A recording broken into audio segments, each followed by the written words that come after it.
میرا نام قاری نذیر ہے۔ میں اپنی مسجد میں نماز کے بعد بچوں کو قرآن پاک پڑھاتا ہوں۔ محلے کے سب لوگ مجھے قاری صاحب کہہ کر پکارتے ہیں۔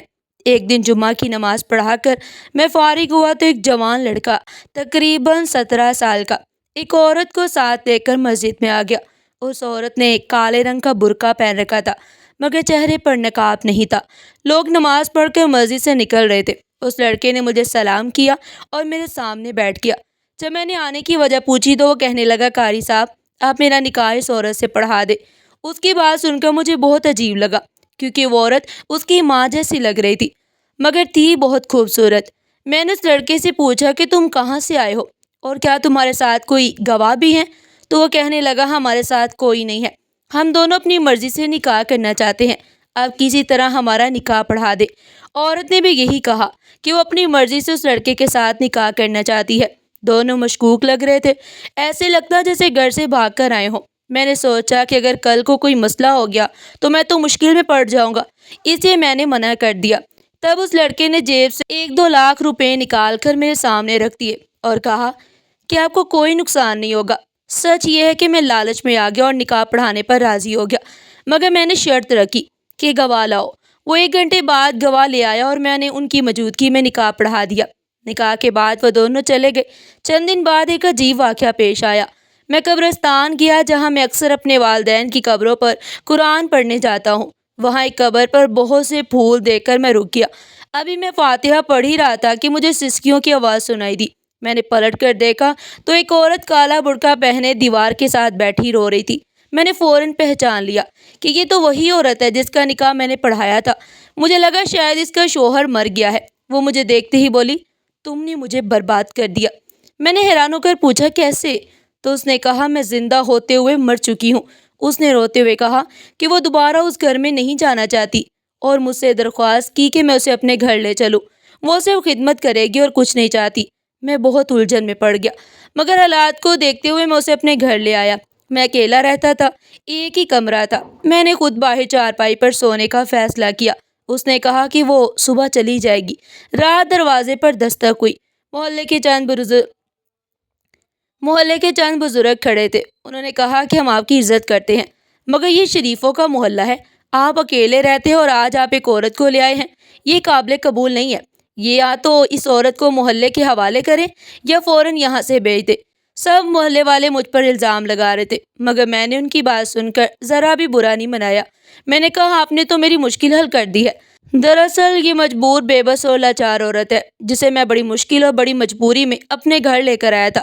اگر آپ انہیں اپنے گھر میں رکھ سکتے ہیں تو رکھ لیجئے، مجھے ان سے کوئی غرض نہیں ہے۔ یہ عمر میں مجھ سے بڑی ہیں اور کچھ دن پہلے میں نے ان کا نکاح ایک لڑکے سے پڑھایا تھا۔ میں بہت شکر گزار ہوں آپ کا کہ آپ نے میری اس مجبوری کو سمجھا۔ میری بات سن کر وہ بزرگ لوگ خوش ہو گئے، کہنے لگے، ٹھیک ہے، آپ اس خاتون کو ہمارے گھر بھیج دیں، یہ میری بڑی بہن کے گھر رہ لے گی۔ قاری صاحب آپ بہت اچھے انسان ہیں، ہم آپ کی اس شرافت کے قائل ہو گئے ہیں۔ یہ بات سن کر مجھے کوئی مسئلہ نہیں تھا لیکن اس بزرگ نے یہ ساری باتیں بول کر اس عورت کو پریشان کر دیا۔ میں نے جا کر اسے معذرت کی اور کہا کہ محلے والوں کی نظر میں یہ سب ٹھیک نہیں ہے، آپ کو ان لوگوں کے ساتھ جانا ہوگا۔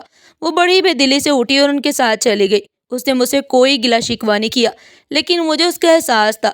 اگلی صبح محلے والوں کو پتہ چل گیا تھا کہ میں اس عورت کو غلط مقصد کے لیے اپنے گھر نہیں لایا بلکہ خود مجبور عورت یہاں رہنے کے لیے آئی تھی۔ وہ سارے کہنے لگے، ہم آپ سے معذرت کرتے ہیں کہ ہم نے آپ کا دل دکھایا اور اب ہم چاہتے ہیں کہ آپ اس عورت کو دارالامان چھوڑ دیں۔ وہاں قانونی معاملات ہوتے ہیں اور یہ عورت وہاں بالکل محفوظ رہے گی۔ میں نے اب بھی کوئی اعتراض نہیں کیا کیونکہ میں نے جو کہا وہ سچ ہے۔ میں نے محلے میں ایک بزرگ کو ساتھ لیا اور اس عورت کو رکشے میں بٹھایا اور ہم دارالامان کی طرف چل پڑے۔ میں نے کہا، ہمارے پاس زیادہ وقت نہیں ہے، آپ کو اپنی ساری کہانی اب یہی سنانی ہوگی کیونکہ آپ اچھی طرح جانتی ہیں کہ کل کیا ہوا ہے۔ میری بات سن کر وہ مجھ سے معذرت کرنے لگی اور بولی کہ میری وجہ سے آپ برباد ہوئے ہیں۔ آپ بے شک مجھے اپنے ساتھ مت رکھیں لیکن دارالامان میں اپنی ذمہ داری میں مجھے وہاں چھوڑ دیں اور انہیں یہ بھی کہہ دیں کوئی مجھے لینے آئے تو آپ مجھے ان کے حوالے نہ کریں۔ میں نے کہا، بالکل، اس بات کی فکر نہ کریں، میں ان سے خود بات کروں گا۔ میری بات سے وہ مطمئن ہو گئی اور پھر اپنی کہانی سنانے لگی۔ کہنے لگی، صاحب میں آپ کو کیا بتاؤں، میں تو دکھوں کی ماری بد نصیب اور بے حیا عورت ہوں۔ اب میں نے یہ برقع اوڑھا ہے اپنی بے حیائی کے لیے۔ اللہ سے معافی مانگتی ہوں، جو بھی میں نے کیا میرا اللہ مجھے معاف کر دے۔ یہ بات زیادہ پرانی نہیں ہے، تقریباً آج سے 2 سال پہلے کی بات ہے، جب میرا شوہر مجھے نظر انداز کرنے لگا۔ ہماری شادی کو 9-10 سال گزر چکے تھے، میرا ایک 6 سال کا بچہ بھی تھا۔ میرا شوہر بات بات پر مجھے ٹونٹ کرتا، تانے دیتا کہ تم پہلے کی طرح خوبصورت نہیں رہی، شادی کے بعد تمہارا روپ اچھا تھا اور اب تم بدل گئی ہو، اب تم اپنا خیال نہیں رکھتی، نہاتی بھی نہیں ہو، تم اپنی صفائی کا خیال نہیں رکھتی۔ ان کی باتیں سن کے بجائے اپنی اصلاح کرنے کے میں پریشان رہنے لگی۔ ایک دن میں چھت پر جا کر اپنی سہیلی سے بات کر رہی تھی، میں نے اس کو یہ ساری باتیں بتائی۔ میں نے کہا میرا شوہر مجھ سے بہت زیادہ گلے کر رہا ہے۔ کہنے لگی کہ تم اسے خود سے تھوڑا دور کر دو، مرد کو جب تک اپنی بیوی کا احساس نہ ہو تب تک وہ اس کی قدر نہیں کرتا، اگر تم اس سے دور رہو گے تو وہ تمہارے لیے ترسے گا۔ میں بھی بے وقوف تھی، میں نے اپنے شوہر سے دور رہنا شروع کر دیا۔ جب بھی اس کا موڈ اچھا ہوتا میں کہتی میری طبیعت خراب ہے، میں جان بوجھ کر اسے لڑنا شروع کر دیتی۔ نتیجہ یہ ہوا کہ بجائے مجھے منانے کے میرا شوہر رات کو دیر سے گھر آنے لگا۔ بجائے پریشان ہونے کے میں اس کی ان باتوں پر غصہ کرتی اور جب بھی وہ آتا میں اسے لڑنا شروع کر دیتی۔ میں کہتی تم میرے ساتھ بات نہیں کرتے، گھر آتے ہو میرا خیال نہیں رکھتے۔ وہ مجھ سے بحث بھی نہیں کرتا تھا۔ پہلے تو وہ میرے گلے شکووں کا جواب دے دیتا، لیکن اب وہ مجھ سے دور ہو گیا۔ میں مزید پریشان ہونے لگی، لیکن اس پریشانی کا فائدہ کسی اور نے اٹھا لیا۔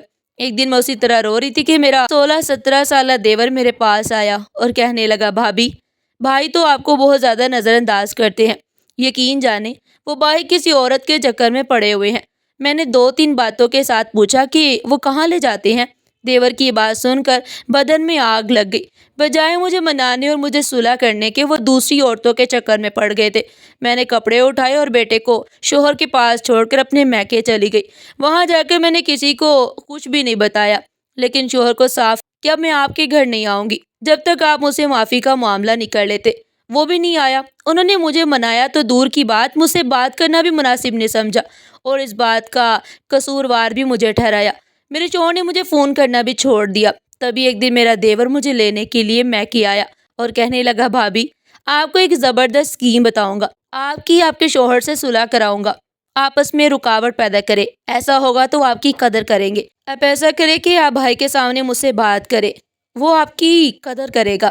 نئے کپڑے پہن کر میرے کمرے میں آئے تاکہ بھائی کو آپ کی کمی محسوس ہو۔ دیور کی بات سن کر پہلے تو مجھے برا لگا، پھر اس نے بتایا کہ ایسا کرنے سے سب ٹھیک ہو جائے گا۔ میں نے دیور کی بات پر جو کہا ویسے ہی کیا۔ ایک دن میرے شوہر کے گھر آنے کا وقت تھا۔ میں تیار ہو کر اپنے دیور کے ساتھ بیٹھ کر چائے پینے لگی۔ میرا شوہر گھر آ گیا تو میں نے دروازہ خود کھلا چھوڑ دیا تاکہ وہ اندر آ کر دیکھے کہ ہم خوش گپیاں کر رہے ہیں۔